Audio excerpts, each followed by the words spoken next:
किसान भाइयों, सादर नमस्कार।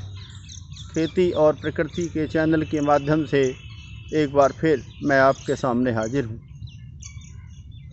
साथियों, जिस तरह हमें अपने आप को स्वस्थ रखने के लिए संतुलित भोजन खुराक की आवश्यकता होती है, ठीक इसी तरह मिट्टी को स्वस्थ रखने के लिए उसे भी अपनी खुराक भोजन की आवश्यकता होती है। प्रकृति में सभी जीवधारियों की तरह मिट्टी भी एक प्रकृति की इकाई है और मिट्टी भी एक प्राकृतिक जीवित पिंड है। प्रकृति में रहने वाले सभी जीवधारियों की अपनी अलग अलग तरह की अलग अलग ग़िज़ा, अलग अलग खुराक होती है। ठीक इसी तरह मिट्टी की भी अपनी अलग तरह की खुराक है। हमें अपनी मिट्टी को स्वस्थ रखने के लिए उसे उसकी खुराक देना ज़रूरी है।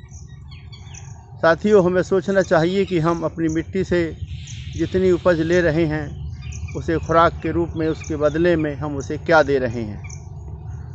हमें चाहिए कि हम अपनी मिट्टी से उपज लेने के बदले उसे उसकी खुराक अवश्य दें। साथियों, हम अपने खेतों में अपनी मिट्टी को खाद के रूप में, खुराक के रूप में रासायनिक उर्वरकों जैसे DAP, यूरिया, पोटास, NPK आदि रासायनिक उर्वरकों का प्रयोग करते हैं। इन रासायनिक उर्वरकों से मिट्टी के पोषक तत्वों की पूर्ति तो होती है, लेकिन उसकी खुराक की पूर्ति नहीं होती। हमें अपने खेतों में अपनी मिट्टी की खुराक की पूर्ति करने के लिए उसमें गोबर की खाद, नेडप खाद, कंपोस्ट खाद, हरी खाद, जैविक खाद और जैव उर्वरक का प्रयोग करना चाहिए। फसल अवशेषों को नहीं जलाना चाहिए, बल्कि फसल अवशेषों को खेत में ही पड़े रहने देना चाहिए।